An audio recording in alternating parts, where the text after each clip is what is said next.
Muito bem, estamos de volta com a segunda parte da sessão desta tarde de quarta-feira aqui no Supremo Tribunal Federal. A partir de agora você acompanha essa segunda parte ao vivo aqui no nosso, direto do plenário. Declaro reaberta esta sessão ordinária e antes de dar prosseguimento ao feito que estamos julgando, que é o RE 596-614, diante do adiantado da hora e do tema que requer uma análise mais aprofundada de todos os eminentes ministros, em razão do tempo, então, em relação aos advogados que estão aguardando os outros feitos, gostaria de anunciar que não serão, então, apregoados na data de hoje, serão realocados no calendário. Continuaremos, então, hoje só com esse feito que iniciou o julgamento no início da tarde. Dando prosseguimento, então, ao recurso extraordinário 596.614, após o voto do relator que lhe dava provimento, colho o voto do ministro Alexandre de Moraes. Presidente, inicialmente quero cumprimentar aqueles que falaram à tribuna, doutora Luciana, pela Fazenda Nacional, Procuradoria da Fazenda, o doutor Léo Krakowiak, o Dr. Carlos Alberto de Moraes Ramos Filhos, o Dr. Oxandro Gonçalves, eu, vice-procurador-geral eleitoral, subprocurador, Dr. Humberto Jacques de Medeiros. Eu vou ser bem sintético, presidente. Aqui já foi amplamente discutido, não só da tribuna, como também no voto do eminente ministro relator, o ministro Marco Aurélio, que não se trata de rever a questão já decidida pelo tribunal sobre o princípio da não cumulatividade do IPI, que não impõe o creditamento nas aquisições de produtos desonerados. Essa questão não está sendo rediscutida. Aqui, especificamente, seria retirar desse entendimento do Supremo Tribunal Federal, ou excluir desse entendimento do Supremo Tribunal Federal, a questão específica da Zona Franca de Manaus. Ou seja, o cerne aqui da discussão é exatamente se, em virtude tanto do artigo 43, inciso 4º da Constituição, quanto do artigo 40 do ADCT, que prevê um tratamento diferenciado à Zona Franca de Manaus, seria possível retirar desses artigos da Constituição a exclusão da incidência do que entendeu o Supremo Tribunal Federal para todos os outros casos relacionados ao IPI. E se há fundamento constitucional e fundamento infraconstitucional para tanto.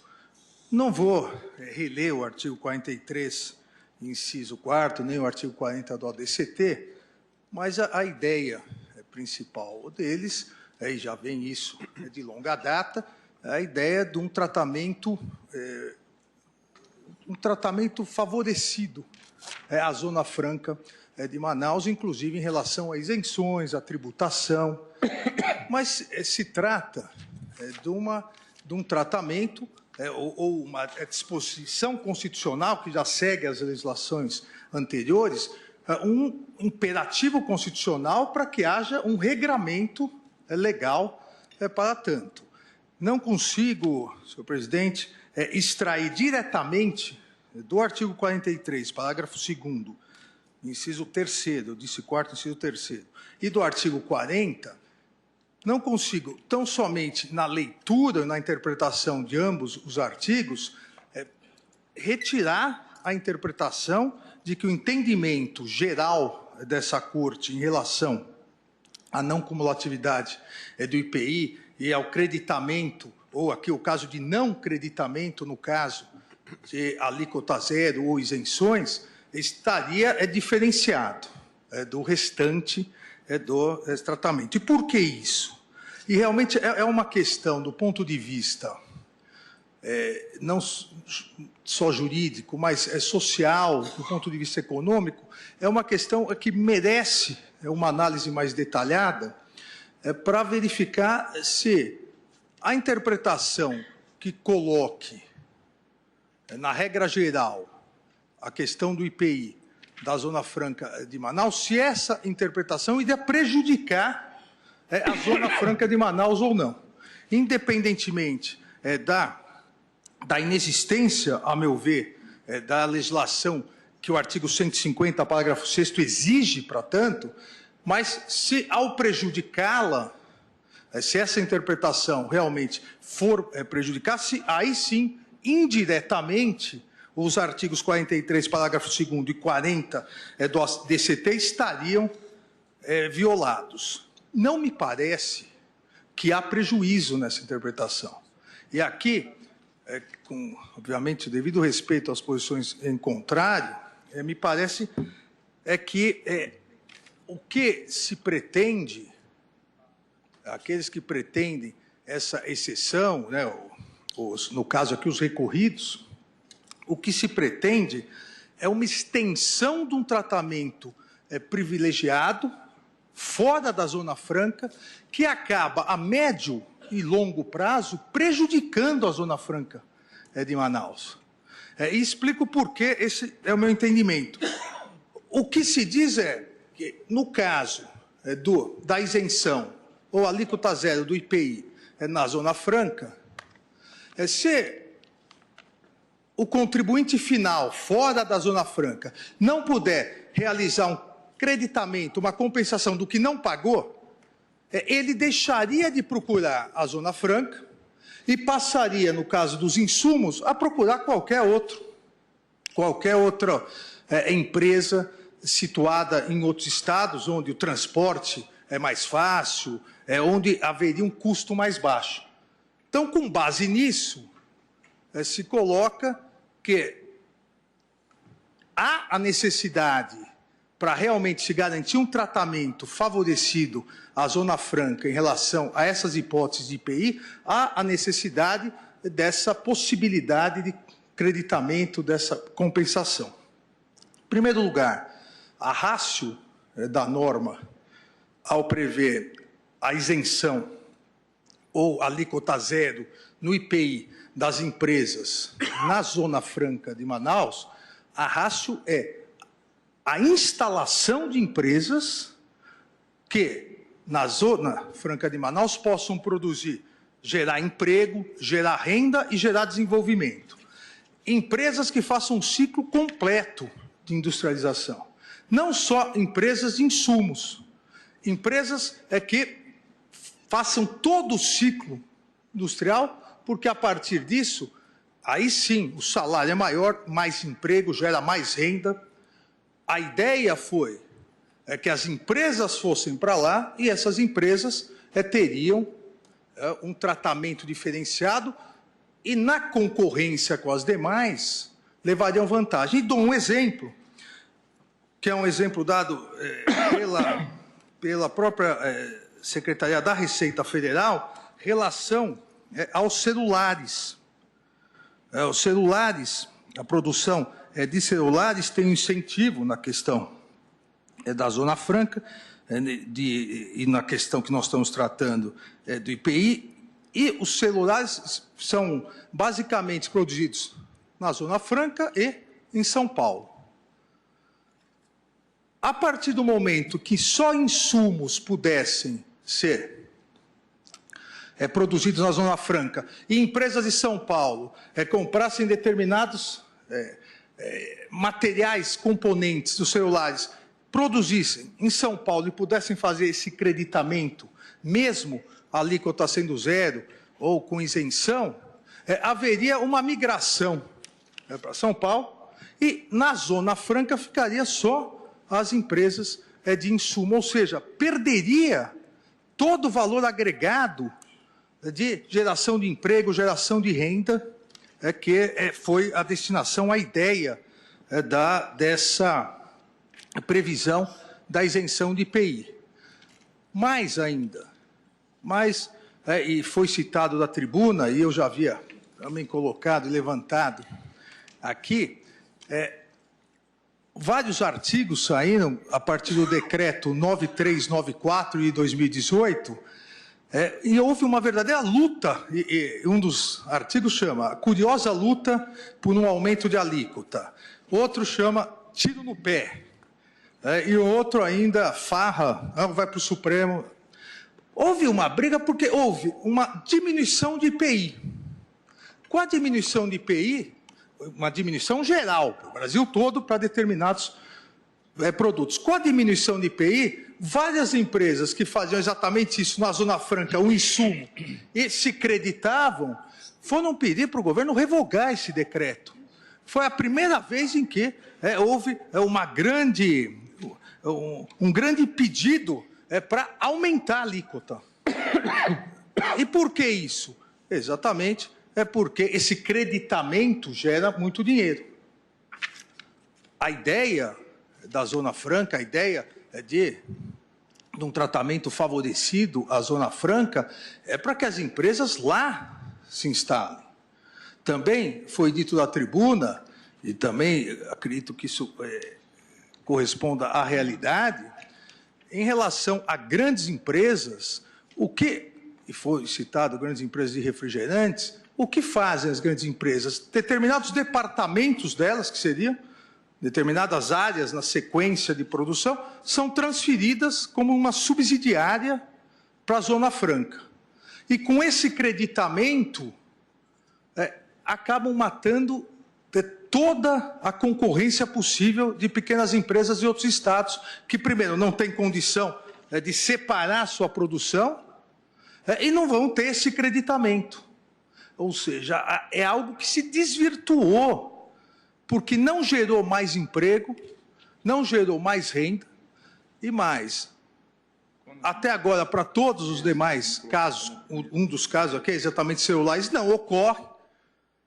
Essa virada do Supremo Tribunal Federal iria, entendo eu, devido ao respeito, volto a dizer as opiniões em contrário, iria transformar a Zona Franca num local de empresas só para insumos e para a produção de créditos tributários. Isso iria acarretar uma maior dificuldade de concorrência em relação a pequenas empresas do resto do país que não tem essa condição, não geraria na Zona Franca o desenvolvimento que se pretende, com empresas que possam, como hoje ocorre, celulares, possam fazer toda a cadeia produtiva com preços abaixo das demais, ou seja, há a possibilidade de concorrência e acabaria gerando um creditamento gigantesco em empresas fora da Zona Franca de Manaus, ou seja, o dinheiro seria direcionado para empresas fora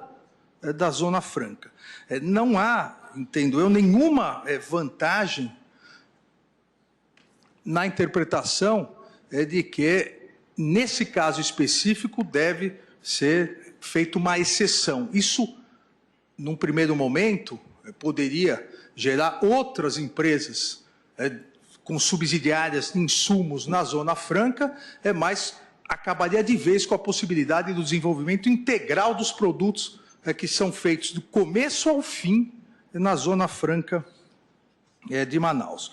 Há ainda a questão de que a ausência desse creditamento, essa possibilidade, retira por parte da Zona Franca de Manaus a competitividade em relação a produtos que são produzidos fora de lá, em virtude de que os demais produtos têm, em virtude da progressividade aqui da produção, o IPI compensado. Não é verdade também, porque, e há uma extensa lista aqui, não são, o benefício não é somente de IPI, há extensos outros benefícios para a Zona Franca, benefícios que a Constituição entende corretos, que a história brasileira entendeu corretos exatamente para se desenvolver e proteger aquela região, que tornam aproximadamente os preços relacionados, mesmo aos insumos lá produzidos em relação aos demais, em torno de 14% mais baratos,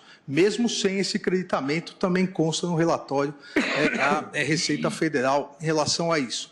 Continuam competitivos. Agora, não se pode, a meu ver, produzir aqui algo que não vai desenvolver a Zona Franca. Não foi essa a ratio da norma constitucional, a legislação. O que se pretende é isenção de IPI ou alíquota zero na Zona Franca, seja para produzir só insumos, seja para toda a produção. Saiu de lá, a regra é a mesma regra, a regra geral é para todos. Não bastasse isso, presidente, já encerro, além de parecer que não haveria a médio, longo prazo nenhuma vantagem para a Zona Franca de Manaus, e sim grandes vantagens para grandes empresas que se instalam fora da Zona Franca, geram empregos fora da Zona Franca, ou seja, geram renda, tudo fora da Zona Franca. Além disso, me parece que essa extensão, ou, no caso, uma exclusão da jurisprudência do Supremo Tribunal Federal, da jurisprudência geral do Supremo, para todos os demais casos, feriria o artigo 150, parágrafo 6º da Constituição, a lei de responsabilidade fiscal, porque aqui o artigo 14 da lei de responsabilidade fiscal, que tem amparo também constitucional, prevê a necessidade de estimativa de impacto orçamentário financeiro para essas para a extensão de qualquer renúncia fiscal, de qualquer favor fiscal, e o próprio artigo 113 do ADCT, que é a proposição legislativa que cria ou altere despesa obrigatória ou renúncia de receita, deverá ser acompanhada da estimativa do seu impacto orçamentário e financeiro. Com essas considerações, presidente, sem querer muito me alongar, e só corrigindo aqui, eu falei 14, na verdade, a margem de lucro das empresas que atuam fora da Zona Franca nessa competitividade, com todos os benefícios gerados, 27,85, consta aqui na nota da Receita Federal do Brasil. Sem querer muito me alongar, os artigos, então, ao meu ver, 40, parágrafo 2º, inciso 3º da Constituição, e 43, parágrafo 2º, inciso 3º do texto constitucional e 40 do ADCT, não especificam essa hipótese. E mesmo, ao meu ver, reflexamente, não estão sendo prejudicados, porque não há, na interpretação que não distinga a Zona Franca de Manaus, não há prejuízo ao seu desenvolvimento. O que há é um não favorecimento de empresas de fora que acabam adquirindo insumos de dentro da Zona Franca de Manaus. Com essas considerações, presidente, eu acompanho integralmente o voto do eminente ministro relator, ministro Marco Aurélio. Dá provimento ao recurso da Fazenda Nacional. Como vota o ministro Luiz Edson Fachin? Senhor presidente, eminente ministro relator, ministro Marco Aurélio, foi acompanhado pelo voto que acabo de oferir pelo eminente ministro Alexandre de Moraes. Também saúdo as sustentações orais dos ilustres advogados e da Procuradoria da República que aportaram a este plenário. De um modo especial, me permito saudar o doutor professor Oxandro Gonçalves, colega professor do Estado do Paraná. Na matéria de fundo, senhor presidente, serei breve, eis que já me pronunciei sobre o tema no recurso extraordinário 592-891 da relatoria da eminente ministra Rosa Weber. E estamos a tratar, na questão de fundo, de tema que diz precisamente a esta possibilidade ou não de creditamento de IPI pela aquisição de insumos isentos não tributados ou sujeitos a alíquota zero oriundos da Zona Franca de Manaus. Eu já houvera examinado essa matéria algum tempo atrás e, naquela ocasião, acompanhei Sua Excelência eminente ministra Rosa Weber no sentido de admitir essa possibilidade. Do exame que fiz, sem embargo das importantes razões que foram aportadas, mantém-se na direção que aqui assentei e, por isso, principio esta breve exposição, eis que estou aportando aqui as razões que lá também utilizei para decidir, o que me leva, no caso presente, pedindo todas as vezes ao eminente ministro relator, ao eminente ministro Alexandre Moraes, a negar provimento ao recurso extraordinário, neste caso interposto pela União, e com isso, manter o que reputo um alentado acórdão recorrido pelas razões de decidir que lá estão e que, em meu modo de ver, permitem compreender como devido o aproveitamento de créditos de IPI na entrada de insumos provenientes da Zona Franca de Manaus, porquanto há, na espécie, exceção constitucionalmente justificada à técnica da não cumulatividade.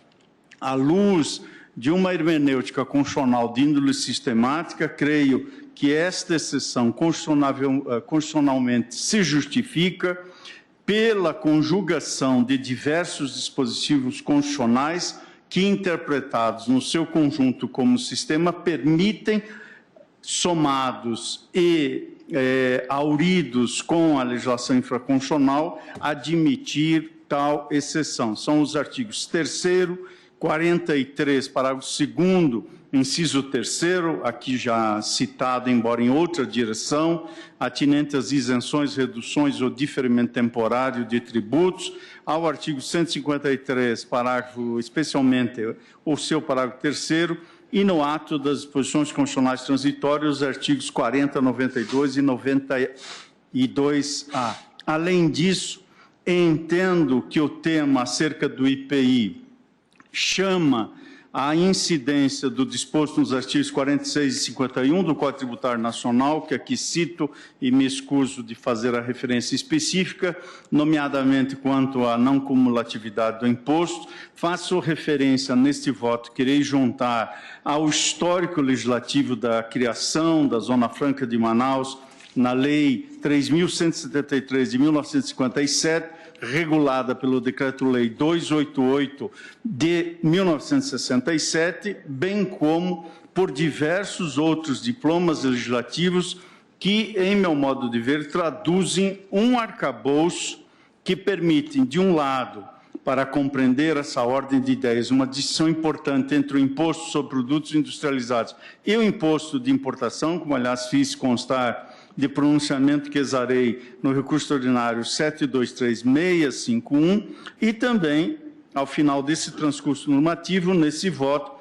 à luz do que já me manifestei no recurso extraordinário da relatoria da ministra Rosa Weber, trago à colação o decreto-lei que estabelece incentivos para o desenvolvimento da Amazônia Ocidental, da faixa de fronteiras abrangida pela Amazônia, e cito também matéria que reputo pertinente do Código Aduaneiro do próprio Mercosul sobre esse tema. Portanto, senhor presidente, em resumo, depreendo que há um arcabouço de múltiplos níveis normativos com vista a estabelecer uma importante região socioeconômica por razões de soberania nacional, inserção nas cadeias globais de consumo e de produção, integração econômica regional e redução das desigualdades regionais em âmbito federativo. E, a despeito de sua ressignificação constitucional no curso de décadas da história republicana, a relevância da Zona Franca de Manaus persiste. E aqui faço referência às emendas constitucionais 42 de 2003 e 83 de 2014. Refiro-me a julgamentos em que esta matéria foi também desafiada ao pronunciamento deste Supremo Tribunal Federal, como na medida cautelar na ação direta de inconstitucionalidade 2399, bem como na ação direta de inconstitucionalidade 310, em que se apreciou o tema à luz do imposto sobre circulação de mercadorias e serviços em relação às operações de saída.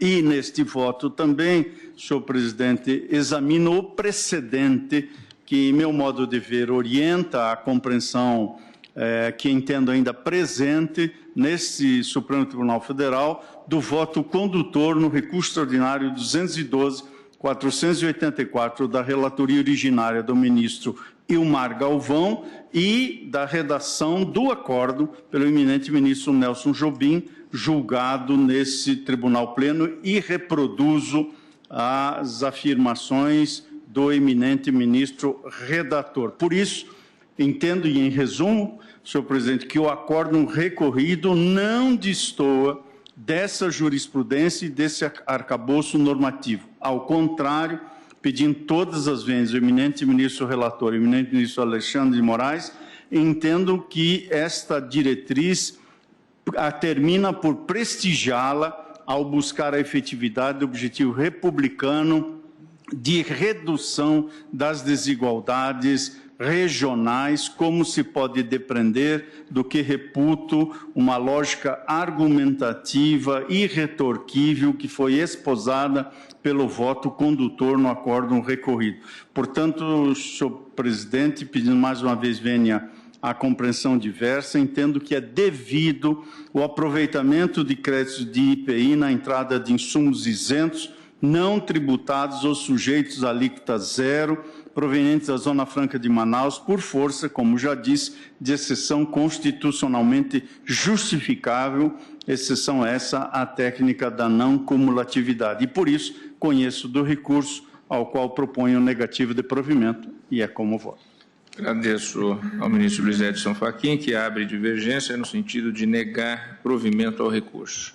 Do ministro Luiz Edson, vamos ao ministro Luiz Roberto Barroso.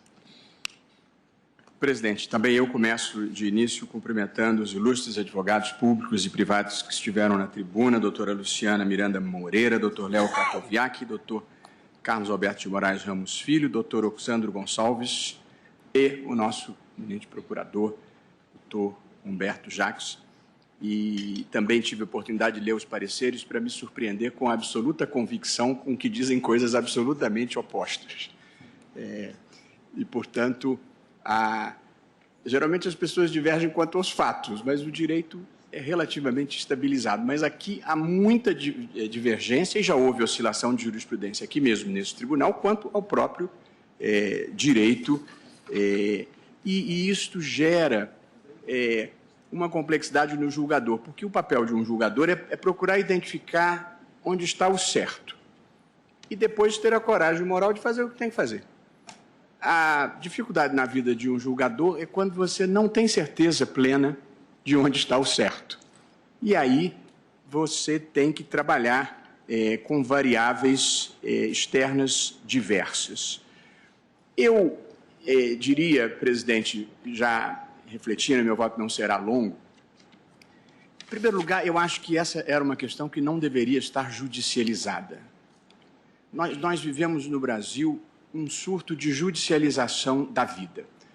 E nós temos uma judicialização quantitativa que produz 80 milhões de processos tramitando simultaneamente, um recorde mundial. São, como a ministra Rosa saberá, 140 milhões de eleitores. E temos 80 milhões de processos em curso. Estatisticamente, portanto, 1 a cada 2 brasileiros está em juízo, estatisticamente. Ou, como em todo processo existem 2 partes, possivelmente está todo mundo em juízo no Brasil atualmente. É claro que a estatística é distorsiva, mas é um número espantoso. E, além dessa judicialização quantitativa, há uma judicialização qualitativa, que boa parte das grandes questões nacionais acabam terminando aqui e o Supremo fala por último, quando não tem que falar primeiro. E esta é uma questão que provavelmente não deveria estar aqui. As instituições brasileiras, com base na Constituição, são estruturadas, a meu ver, num tripé que envolve democracia, livre iniciativa, no sentido amplo, não apenas no sentido econômico, de livre-arbítrio, liberdades de escolhas e direitos fundamentais. Esse é o tripé. Democracia significa que as decisões políticas devem ser tomadas preferencialmente por quem tem voto. E esta não é uma questão em que esteja em jogo livre iniciativa e, em rigor, também não está em jogo, a meu ver, direitos fundamentais. Porque onde há direitos fundamentais envolvidos, eu acho que o tribunal pode e deve ser proativo. Mas quando não há direitos fundamentais em jogo, nem questões intrínsecas à defesa da democracia, eu acho que o tribunal deve ser deferente para com as escolhas políticas feitas pelo Constituinte e pelo legislador. O problema que nós estamos... E, portanto, aqui é tipicamente um tema econômico. Aqui é matéria que tem que ser decidida, a meu ver, no processo político. Não há direito fundamental em jogo aqui. O problema é que as sinalizações vindas do processo político majoritário, tanto da Constituição quanto da legislação, não são absolutamente claras, elas não são límpidas para fornecerem uma solução. De modo que o ideal aqui seria que o legislador se manifestasse. Qual é a situação que nós temos, concretamente, apesar de o nosso eminente procurador-geral ter proferido um curso primoroso e compacto sobre tributos não cumulativos? Basicamente, se cuida de saber se o produto produzido na Zona Franca, esse produto tem isenção, isso não há dúvida.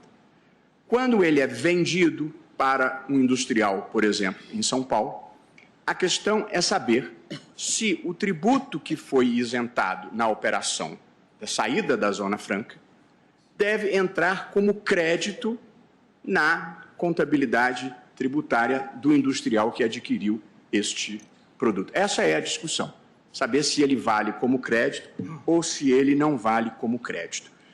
Qual é o direito ordinariamente aplicável nessa matéria? Por decisão do Supremo, se estabeleceu que, no caso de tributo não cumulativo, quando a operação anterior é isenta, não existe direito de crédito em favor do adquirente. Essa é a regra geral e nós não temos dúvida. Cuida-se de saber se, no caso da Zona Franca de Manaus, nós estamos diante de uma hipótese que deve merecer tratamento diferenciado.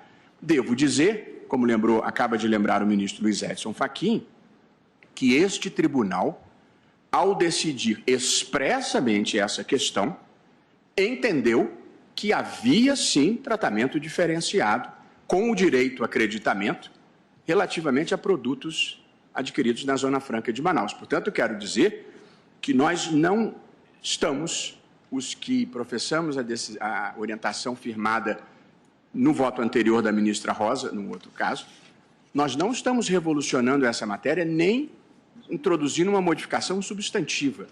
Esta é a primeira vez que esta questão volta ao Supremo. Mas a única manifestação que houve no Supremo até agora foi no sentido do direito ao creditamento, que está em um voto do ministro Nelson Jobim, que por muito tempo honrou esse tribunal, cuja ementa tem a seguinte dicção: tributário, IPI, isenção incidente sobre insumos, direito de crédito, princípio da não cumulatividade. Não ocorre ofensa à Constituição Federal, artigo 153, parágrafo 3º, inciso 2, quando o contribuinte do IPI credita-se do valor do tributo incidente sobre insumos adquiridos sob o regime de isenção. Redator para acórdão, não prevaleceu a posição do eminente relator, também honrou esse tribunal por muitos anos, o ministro Ilmar Galvão. Portanto, a única manifestação do Supremo Tribunal Federal nesta matéria é no sentido do direito ao creditamento. Vossa Excelência me permite? Claro, com muito prazer. Houve evolução do tribunal, como eu mencionei em meu voto. Aquela tese assentada na dicção do ministro Nelson Jobim foi suplantada quando nós afastamos o creditamento, no caso de alíquota zero, não incidência ou isenção. Citei os dois precedentes mais recentes em meu voto. Por isso, presidente, eu creio que os que estão se pronunciando a favor do creditamento, né, o estão fazendo, contrariando essa jurisprudência. Obrigado, ministro Marco Aurélio. Se me permite, ministro Luiz Roberto, um comentário à latra, sem adiantar a posição. Também estou aqui a refletir sobre todo o debate, mas há um elemento muito importante que até no caso anterior e da relatoria da ministra Rosa, Sua Excelência abordou isso, e Vossa Excelência acabou de falar que talvez esse fosse um tipo de caso que nem deveria estar aqui. E já estamos conversando um pouco a respeito de, se não fosse o caso de termos no Brasil o mesmo sistema de poder dizer esse caso eu não julgo numa Suprema Corte. Porque não é o momento, não é a hora de se julgar e aguardar um outro caso futuro. É óbvio que isso não tem nada a ver com este caso, que isso seria de alteração constitucional, de alteração normativa. Mas, ao Vossa Excelência destacar isso, e tendo em conta esse caso concreto, eu me desculpe, ministro Marco Aurélio, mas aqui nós temos o caso da Zona Franca. Nós temos o caso de uma política pública que não é só brasileira. Antes de se criar a Zona Franca de Manaus, o Peru já havia criado esse sistema no Peru para preservação da floresta. Por isso que o estado do Amazonas tem 99% da sua cobertura vegetal, porque ele optou por um meio econômico de que aquele estado seria desenvolvido através da preservação da Mata Amazônica, da selva amazônica, e isso como uma política de Estado. Antes do Brasil fazê-lo, o Peru já o fez. Por isso que são os dois países que têm a maior cobertura de mata amazônica de todo o mundo. Muito obrigado, ministro Toffoli. Como eu dizia, há um único precedente específico do Supremo Tribunal Federal. O ministro Marco Aurélio citou dois outros precedentes, mas são precedentes genéricos sobre direito ou não acreditamento. Mas, especificamente sobre a Zona Franca de Manaus, só existe um precedente. E, portanto, nós não estaríamos modificando este precedente existente. E aí, presidente, cuida-se de saber se devemos aplicar a regra geral, que é o não acreditamento, ou se há alguma coisa específica em relação à Zona Franca de Manaus que justifica este direito ao acreditamento. E aí, presidente, eu vou à Constituição para verificar que a Constituição trata essa questão da Zona Franca de Manaus, certo ou errado, goste-se ou não se goste, de uma maneira totalmente diferenciada. E aí leio o artigo 40 do Ato das Disposições Constitucionais Transitórias, ou seja, considerou-se isso importante a ponto de se incluir no corpo da Constituição. É mantida a Zona Franca de Manaus com suas características de área livre de comércio, de exportação e importação e de incentivos fiscais, pelo prazo de 25 anos a partir da promulgação da Constituição. E depois, presidente, vem acrescentado um artigo 92 por emenda constitucional, que de novo volta a falar da Zona Franca de Manaus, para dizer, são acrescidos 10 anos ao prazo fixado no artigo 40 desse ato das disposições constitucionais transitórias. E depois, um dos temas mais recorrentes na Constituição de 88, vem nova emenda constitucional, a 83, e diz, são acrescidos 50 anos ao prazo fixado pelo artigo 92 deste ato das disposições transitórias. Portanto, por 3 vezes, o Constituinte quis dar um tratamento diferenciado. Eu devo dizer, para ser claro, que eu não tenho simpatia por desonerações, não tenho simpatia por subsídios como regra geral. Acho que em regimes de livre desonerações, mas acho que em regimes de livre iniciativa, o Estado deve regular intervindo o mínimo possível, salvo quando ele acha que particularmente deva intervir. E eu não tenho nenhum outro exemplo mais significativo de desejo de intervir na ordem econômica do que em relação à Zona Franca de Manaus. Eu li a enxurrada de matérias que saíram na imprensa nos últimos dias, todas substancialmente do mesmo lado. Eu não me impressiono com isso, eu sei como a vida funciona, mas eu levei em conta todos os argumentos.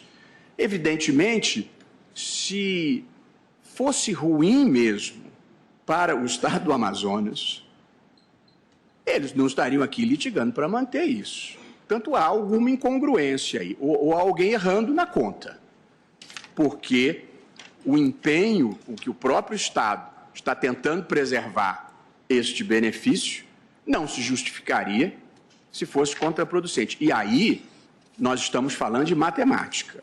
E a matemática é perversa. Ou ganha ou perde. Não dá para dizer um que ganha e outro que perde. eu estou partindo do pressuposto que ninguém litiga contra o próprio interesse. E, portanto, acho que o Estado de Amazonas tem vantagem nisso. E tem vantagens, inclusive, colaterais, como observou o nosso presidente, o ministro Dias Toffoli. A Zona Franca de Manaus é uma alternativa econômica dentro de um Estado que é distante, de difícil acesso, como todos nós sabemos, e, consequentemente, sem algum tipo de incentivo, não tem nenhuma condição de ser competitivo no plano nacional. Se esta é a melhor fórmula, eu não sou a pessoa para dizer, mas que o Constituinte quis dar um tratamento diferenciado à Zona Franca de Manaus, eu não teria, presidente, nenhuma dúvida. E leio, antes de concluir, presidente, uma passagem que considerei muito emblemática do professor Hugo de Brito Machado, reforçando um argumento que foi sustentado pelo Dr. Léo Krakowiak da tribuna, em que ele demonstra que, sem o direito ao creditamento, a isenção não produz nenhum resultado relevante. Escreveu o professor Hugo de Brito Machado. Pode parecer que, não tendo sido cobrado o IPI na operação anterior em face da isenção, inexistiria o direito ao crédito. Tal entendimento, porém, levaria à supressão pura e simples das isenções, que restariam convertidas em mero diferimentos de incidência. Portanto, em vez de ser pago o tributo pelo produtor em Manaus, ele é pago pelo industrial que compra o produto em São Paulo. Portanto, não é isenção, é diferimento.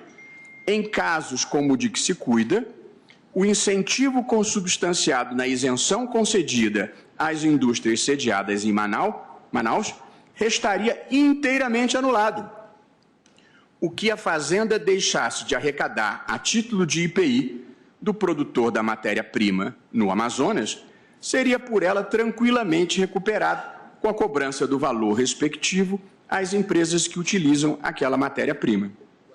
E conclui ele, seria mais vantajoso para os industriais adquirir as matérias-primas fora da Zona Franca, porque sem o direito ao creditamento, por que você vai comprar lá na Amazônia?